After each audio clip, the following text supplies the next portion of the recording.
કાલે આપણે ત્વચા સુધીની વાત કરી હતી કે સ્પર્શ પણ અનેક પ્રકારનો છે.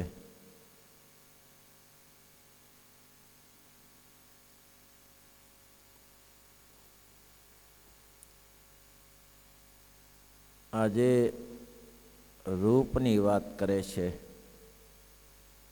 કોઈ રૂપ પણ અનેક પ્રકારના છે.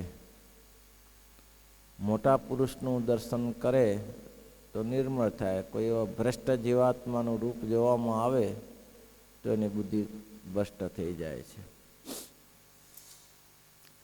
આજે મોબાઈલ ઉપર ઘણા બધા ચલચિત્ર હોય છે, તેને લોકો જોતા જોતા ધાર્મિક માર્ગ થકી ભ્રષ્ટ થઈ જાય છે. આ 24 કલાક આનું રટન કરે એટલે એને પરિણામ શું આવે? એટલે કે છે રૂપ પણ અનેક પ્રકારના છે. કોઈ પાપી જીવનું જે એના ગુણ પણ અનેક પ્રકારના છે, અને જે તમે રૂપ છે એ જ અંદર અંતઃકરણમાં ઉતરી જશે એટલે ગુણ રૂપે થઈ જશે. જે રૂપ જ છે એ રૂપ જ પર ચક્ર મારીને પાછા અંતઃકરણમાં આવી જશે. એટલે બુદ્ધિ ભ્રષ્ટ થયા સિવાય રહેશે નહીં. માટે કોઈ એમ કહેવાય કે કોલસાની ખાણમાં ગયા સિવાય કાળું થયા વગર ના રહેવાય. કલરની ફેક્ટરીમાં ગયા પછી રંગ શરીરમાં રંગ વગર રહેવાય નહીં. તેમ જેવા ગુણોને આપણે ગ્રહણ કરીશું, જેવા જેવું દૃશ્ય જોશું તેવું જ આપણે લાગુ પડશે. એટલે મહારાજ કે રૂપ પણ અનેક પ્રકારના છે, તેના ગુણ પણ અનેક પ્રકારના જુદા જુદા છે. તે કોઈ ભ્રષ્ટ જીવ હોય ને તેનું જો દર્શન થયું હોય તો જેમ લીલાગર ભાંગ પીએ તથા દારૂ પીએ અને ભૂંડું થાય છે, તેમજ તે પાપીના દર્શન કરનારું ભૂંડું થાય છે અને બુદ્ધિ ભ્રષ્ટ થઈ જાય છે. આ વાત મહત્વની છે. ચેતીને ચાલો તો સુખિયા, ચેતીને ન ચાલો તો ક્યાંય જઈને ભટકાવો એની સાથે કાંઈ લેવા દેવા નથી. મહારાજ કે બુદ્ધિયોગ દદામિ હમ, બુદ્ધિયોગ આપીએ છીએ. તમારે શું કરવું ને શું ના કરવું એ તમને ખબર પડવી જોઈએ કે આપણે કયા માર્ગે જવું જોઈએ ને કયા માર્ગે ના જવું જોઈએ. આ બુદ્ધિયોગ આપ્યો. તેમજ મહારાજ કે ગંધ પણ અનેક પ્રકારના છે.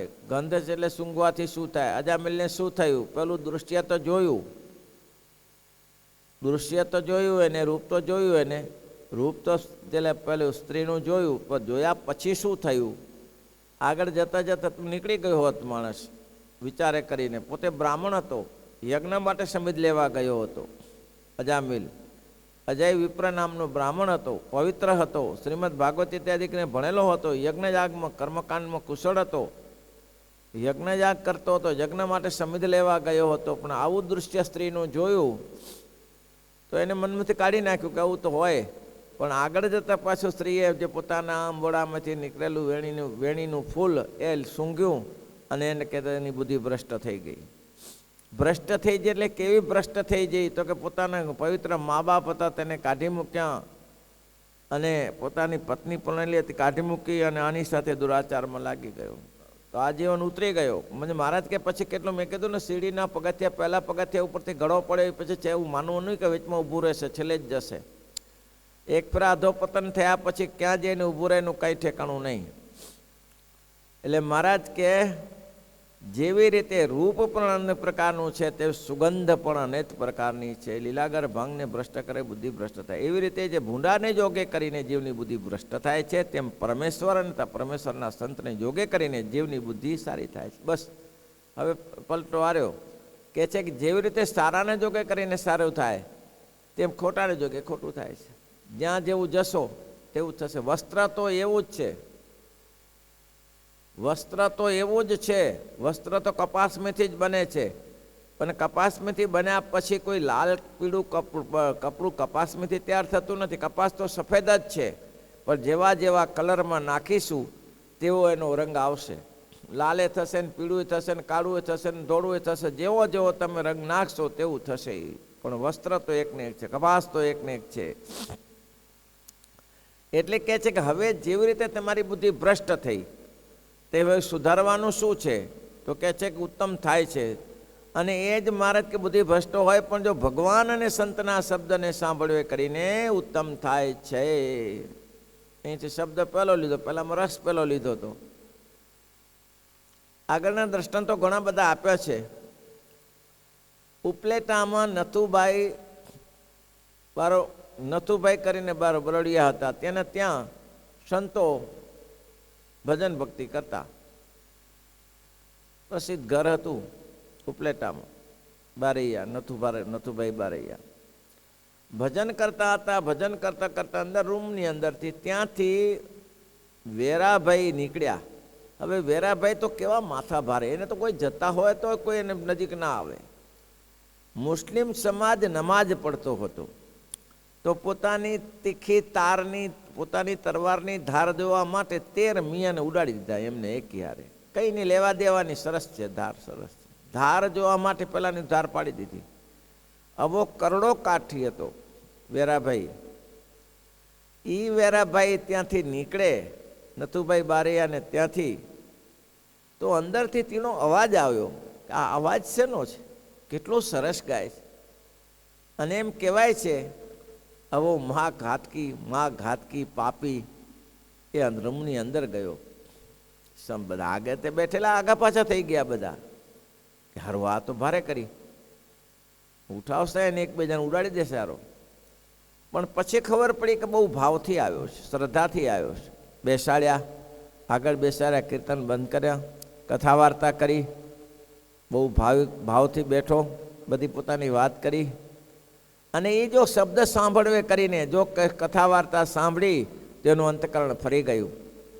મારે કે બુદ્ધિ ભ્રષ્ટ થયેલી હતી, પણ એવા સંતોના જોગમાં આવી જાય તો કામ થઈ જાય.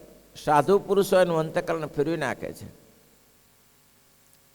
કારણ શું? સંત પરમ હિતકારી જગત માઈ, સંત પરમ હિતકારી, સંત પરમ હિતકારી જગત માઈ, સંત પરમ હિતકારી. પ્રભુપદ પ્રગટ કરાવ્રત પ્રીતિ, પ્રભુપદ પ્રગટ કરાવત પ્રીતિ, ભરમ મિટાવત બારી જગત માહી, સંત પરમ હિતકા.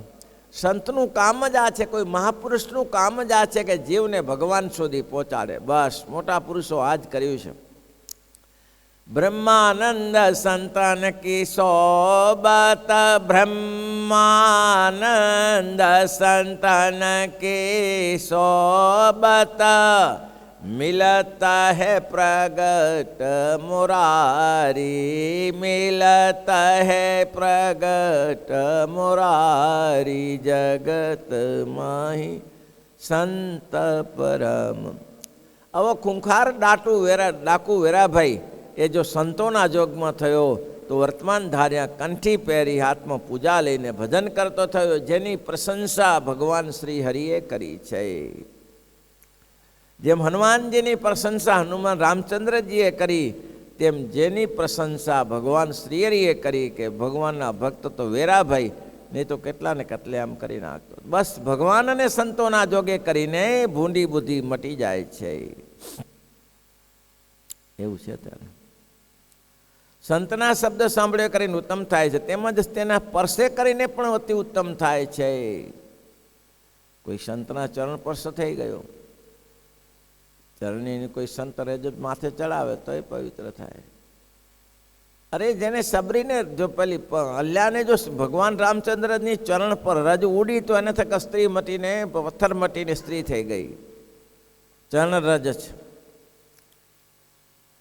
એટલે તો નાવિકે કહ્યું છે ને, પગ મને ધોવા દ્યો રઘુરાય, પગ મને ધોવા દ્યો રઘુરાય. ભગવાનના ચરણમાં રજની કિંમત છે, જાદુ છે. કેમ તો કે તમારી ચરણ રજથી જો અહલ્યા પથ્થર હતી, પણ જો આ પથ્થરમાંથી સ્ત્રીમાં પરિવર્તન થઈ ગઈ, તો મારી નાવ તો કંઈ પથ્થરથી કઠણ નથી, તો લાકડાની બનેલી છે. નથી ને જો તમારા ચરણ મારી નાવમાં પડે અને સ્ત્રી થઈ જાય તો મારે તો એ પરિવાર પારે. આનાથી જ મારું કલ્યાણ પરિવાર ચાલે છે. એટલે ભગવાનની ચરણની મહિમા છે, સંતોના ચરણની મહિમા છે. એટલા માટે કે દ્રષ્ટવા પ્રષ્ટવા નતા વા કૃત પરિચરણા ભોજિતા પૂજિતા વા, સંતોને કોઈ જમાડે, બેસાડે, ઉઠાડે તો જીવનું કલ્યાણ થઈ જાય છે. તો અનંત પ્રકારના શબ્દ છે. ભગવાન અને તેના સંતના શબ્દ સાંભળે કરીને ઉત્તમ થાય છે, તેમજ સ્પર્શે કરીને પણ મતિ ઉત્તમ થાય છે. ધૂળ તો આંખમાં પડે તો આંખ બગાડે, ધૂળ તો આંખમાં પડે તો આંખ બંધ કરી નાખે. આવી ધૂળ છે, પણ ધૂળની કિંમત છે ભાઈ. આ નજીકનો જ પ્રસંગ ભવાનીપુર કોળકીનો આ જે છે ને ભાઈ મિતેશ, એ દાદાને જલંધરનું દર્દ થયેલું. જલંધરનું દર્દ મટે નહીં. કોઈ સંતે કીધું કે ભાઈ આ આખા મંદિરને વાળી, રેતી વાળી અને પેટ ઉપર ચોડી દેવાની, બપોરને આરામ કરો ત્યારે. એને એમ કર્યું અને એમ કહેવાય છે થોડા જ દિવસમાં એ મેટીનો મલમ કરીને શરીરમાં લગાડે અને એક દિવસ તેને જે વધરાવેલ એટલે કે ત્યાં મૂળ જલંધરનું દર્દ હતું તૂટી ગયું અને પેટ સાફ થઈ ગયું, ડોલ જેટલું પાણી નીકળી ગયું. બોલો, મોટા પુરુષને પ્રતાપે. તો એમ કે છે ચરણરજ પણ મહત્વની છે. મોટા પુરુષની ચરણરજ માથે ચડાવી એ મહત્વની છે. પણ પછી એમાં એક વિભાગ આપ્યો, પ્રસન્ન થાય તો ચરણરજને લઈને માથે ચડાવે. તે શું કરવા માટે? એમ કે તેમજ તે સંતના પરસે કરીને મતિ ઉત્તમ થાય છે, અને વર્તમાનની આડે કરીને મોટા સંતને સ્પર્શ ના થાય તો ચરણરજ લઈને માથે ચડાવે, તેણે કરીને પવિત્ર થાય છે. બોલો, આ જરૂરી છે. ના થાય સ્પર્શ, સ્ત્રીઓ સ્પર્શ ના કરી શકે તો શું કરો? અમુક આપણે જ્ઞાતિ હોય તે લોકો સ્પર્શ ના કરી શકે તો શું કરો? તો નિયમ છે.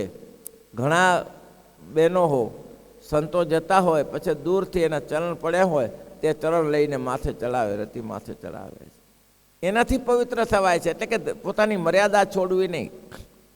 એવું ના વિચારવું કે બાપજી શાસ્ત્રમાં તો સંત ચરણની મહિમા કહ્યું છે અને તમે ચરણ સ્પર્શ કરવા દેતા નથી તો ના ચાલે. ના, ચરણ સ્પર્શ અમારે જ કરવા પડે, પણ પહેલાંનો ઉપવાસ પડે ને પાછા. તમારે ચરણ રદ કરવાના, ચરણ રદ લેવાની છે, તમારે જ ભગવાન ચરણ સ્પર્શ કરવાનું છે, પણ સામેની વ્યક્તિનો ઉપવાસ પડે. અને મહારાજ કે એનાથી અધોપતન થાય છે. કોઈ સાધુ પુરુષોએ સ્ત્રીઓને એમ કહેવું નહીં કે લ્યો ચરણ તમારે ચરણ સ્પર્શ કરો તો કરી લો, એ કામ નથી.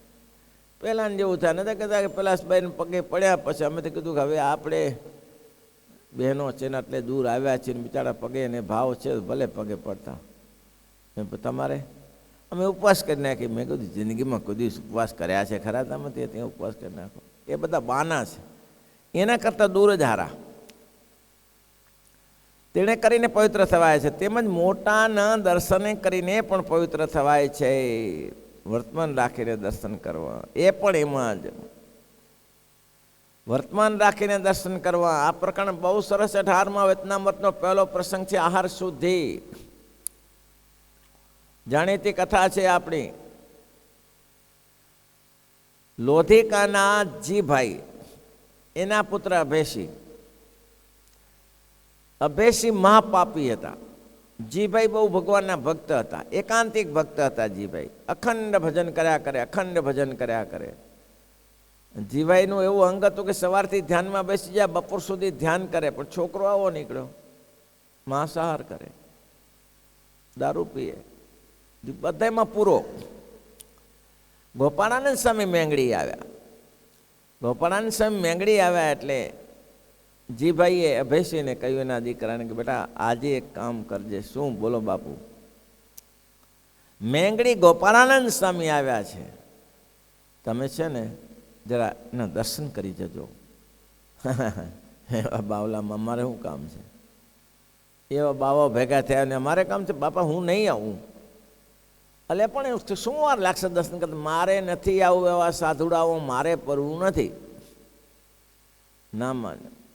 જીભાઈ મેંગડી ગયા, ગોપાળાનંદ સ્વામીના ખોળામાં માથું મૂકીને રડી પડ્યા કે સ્વામી આવું હોય, આવો દીકરો ભગવાન આપે, કોઈ કામનો નહીં એવો દીકરો આપે.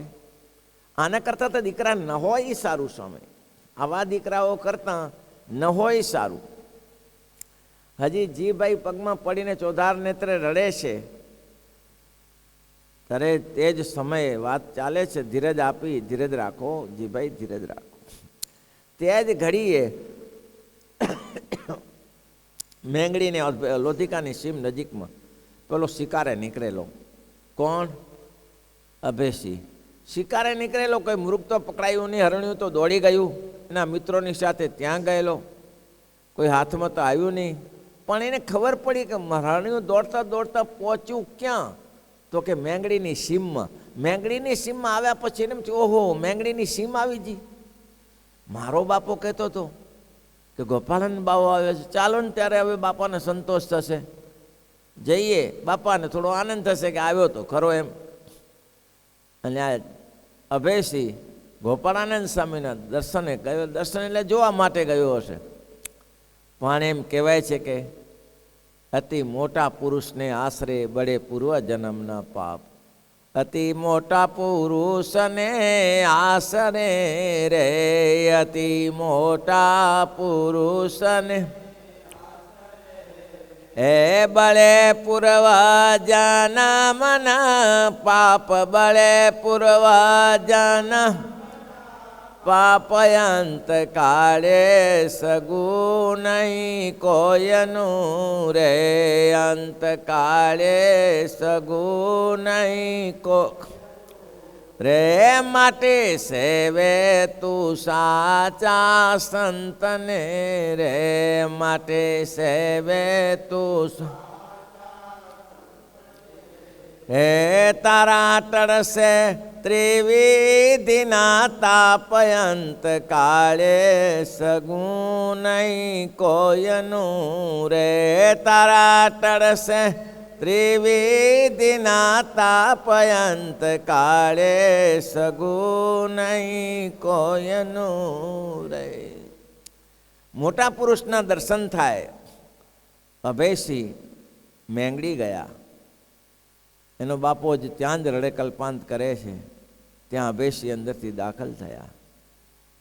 અભયસિંહ કે બાપુ કંઈક સ્વામી કંઈક મારું વિચારો, ભગવાનને પ્રાર્થના. નહીં નહીં નહીં સ્વામી. સ્વામી કે ના ના, એ તો માં મુક્ત છે. શું સ્વામી? ધૂળ મુક્ત છે, કપાળ મુક્ત છે, માંસાહાર કરે છે, દારૂ પીએ છે, મુક્ત છે એ. ત્યાં જ જીભાઈ આવ્યા અને જીભાઈએ જે સ્વામીની સામે દ્રષ્ટિ કરી એ કહે છે ને, દર્શન માત્રથી પાપ ટળી જાય. અને દ્રષ્ટિ કરતાની સાથે જ પાપ ઉડવા લાગ્યા. સ્વામીની દ્રષ્ટિ પડી તો યોગનિષ્ઠ પુરુષ યોગા ગોપાળાનંદ સ્વામી દ્રષ્ટિ પડતાની સાથે શું ના થાય? જો હનુમાનજીને જો પ્રતિષ્ઠા કરે ને હનુમાનજી જો નાચવા લાગે તો કરીશું. જીવતાનું શું? જે પથ્થરને ડોલાવી શકે એ જીવતાને ડોલાવે, એમાં શું આશ્ચર્ય છે? અરે ભાઈ, અભયસિંહને તો દોડીને પગમાં પડ્યો, માથા ખોડામાં માથું મૂકી, પગમાં માથું મૂકીને રડ્યો, સ્વામી મહાપાપી છું, મહાપાપી છું. મારા પપ્પાએ ઘણીવાર કહ્યું, હું માન્યો નથી, મારું રક્ષણ કરો, મારું રક્ષણ કરો, મને તમારે શરણે લ્યો. ગોપાળાનંદ સ્વામી કહ્યું, ગયું ને જી ભાઈ, હું તમને કહેતો નહોતો કે અભયસિંહ તો મહામુક્ત છે, એની તો બહુ પરિસ્થિતિ ઊંચી છે. અને તે જ ઘડીએ સ્વામીએ વર્તમાન ધરાવ્યો, દારૂ ના પીવાય, જુગાર ન રમાય, માંસ ના કરાય, ચોરી ના કરાય અને પરસ્ત્રી સંઘથી દૂર રહેવાય. બાપુ કુંવાર, આટલા નિયમ બાપજી જે કહો એ નિયમ પાડો, હવે તમારા શરણમાં લઈ લો, બસ મને હવે આનાથી મને મુક્ત કરો. સ્વામી કે જાઓ, હવે તમને કોઈ લાગુ નહીં પડે, આપ નિશ્ચિંત રહો. અને અભયસિંહ સત્સંગી થયા. કેવા સત્સંગી થયા? આકાશ પાતાળ એક કરી નાખે એવા સત્સંગી થયા. જામનગરમાં જામ સાહેબની કચેરી હોય અને એવો સારો પ્રસંગ હોય, છોકરાનો કે ગમે તે લગ્ન પ્રસંગ હોય, અને એમાં દરેક રાજ્યોને બોલાવે અને અભયસિંહને બોલાવ્યા. ત્યાં તો શું હોય, મહારાજાઓ મહાજન મહેફિલો ચાલતી હોય, ત્યાં તો દારૂની પિયાલીઓ ચાલતી હોય એકબીજાને. આ મહેફિલમાં આ ભાઈ ગયા, અભયસિંહ ગયા.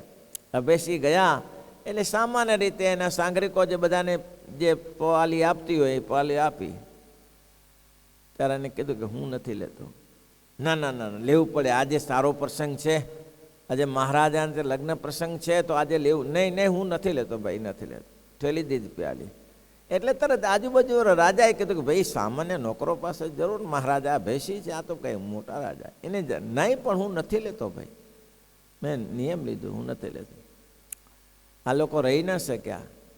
એટલે જામ સાહેબને કહ્યું, જામ સાહેબ, અભયસિંહ બહુ મોટા માણસ છે, એને આપણા હાથે પ્યાલી આપો, આપણા હાથેથી પ્યાલી ગ્રહણ કરશે, અમારા હાથેથી ન લે. જામ સાહેબ કે એમાં હું હતો, હું આપું?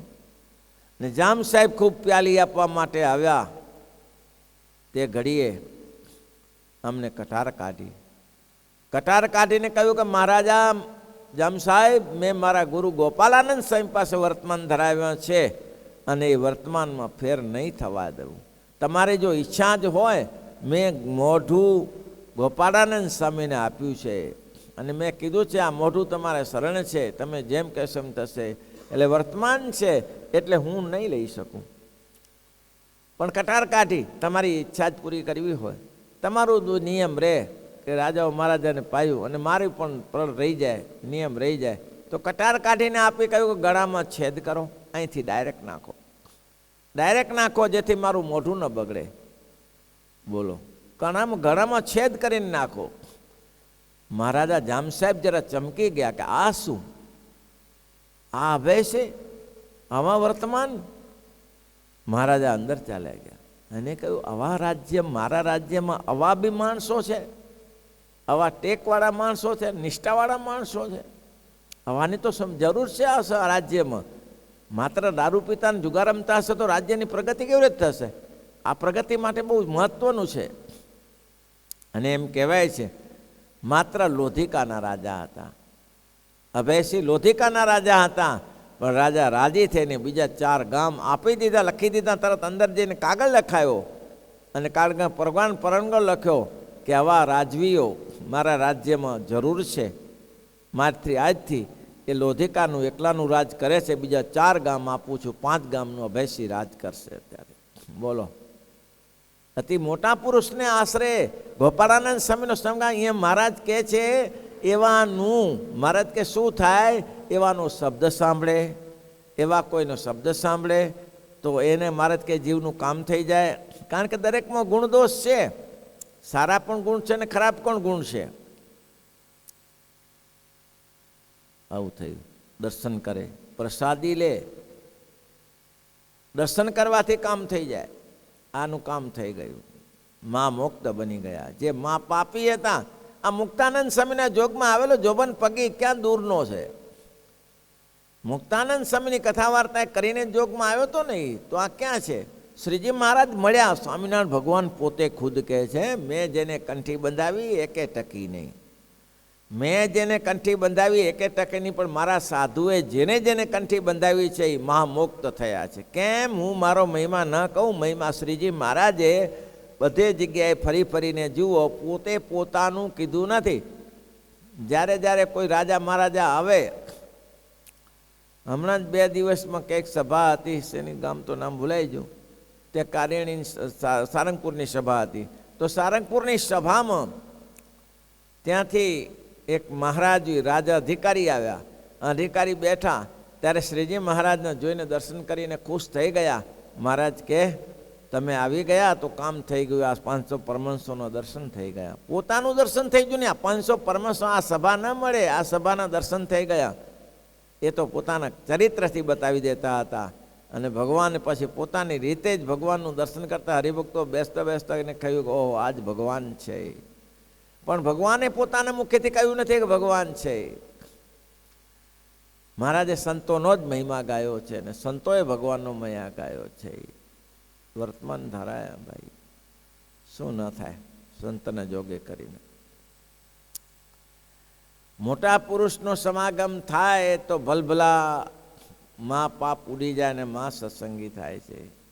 તો ગોપાળાનંદ સ્વામીને જોગે કરીને અભયસિંહજી આવું બસ આ એક નક્કી કર્યું કે મારે નથી લેવું, કાણું પાડીને કરો. રાજા રાજી થઈને 5 ગામ આપ્યા. તો એમ કહેવાય છે કે અતિ મોટા પુરુષનું શરણું સ્વીકારું ને મોટા જગતમાં એમ કહેવાય છે ભાઈ તાળના છાંયે ના બેસાય, તાળને છાંયે ના બેસાય. તાળ જાણો છો કે નહીં? નારિયેળની નીચે નારિયેળીના ફળ બહુ સારા મીઠા હોય, પણ તમને તાપ લાગતો હોય તો કે નારિયેળીની છાંયે બેસીએ. બેસાય? સુખસ્વામી નારિયેળીની છાંયે બેસી શું થાય? હા બરાબર એવું થયું. નારિયેળ ઉપર પડે. સુખસ્વામી તો એવું કીધું. પેલા એ પૂછ્યું કે આ લક્ષ્મણને બાપે છોકરાને પૂછ્યું કે આ ગામમાં આજે જ્યાં જ્યાં ગામ આવે છે ત્યાં બધી ટ્રેનો જાય છે તેના ઝાંપા હું પૂરા બંધ કર્યા છે કે જો ટ્રેન જતી હોય ને તો બધા ઝાંપા નાખ્યા હોય છે ને તો એને પૂછ્યું છોકરાને ઝાંપા કેમ બંધ કરે છે આ લોકો? તો કે પપ્પા એટલી ખબર ના પડે. તો કે શું ખબર પડે? એ ટ્રેન ગામમાં ના પેસી જાય એટલા માટે. ટ્રેન ગામમાં જાય એવું થયું. કારણ કે સ્વામી નાળિયેરીનો છાંયો જ ન હોય. શું 4 પત્તા ઉપર હોય એમાં શું છાંયો થાય? છાંયો લેવો હોય તો વડના છાંયા નીચે બેસાય. વટવૃક્ષ હોય, પીપળો હોય એના છાંય, આંબો હોય, ઘેઘુર લીમડો હોય એના છાંય બેસાય તો એનો છાંયો કાયમી રહે.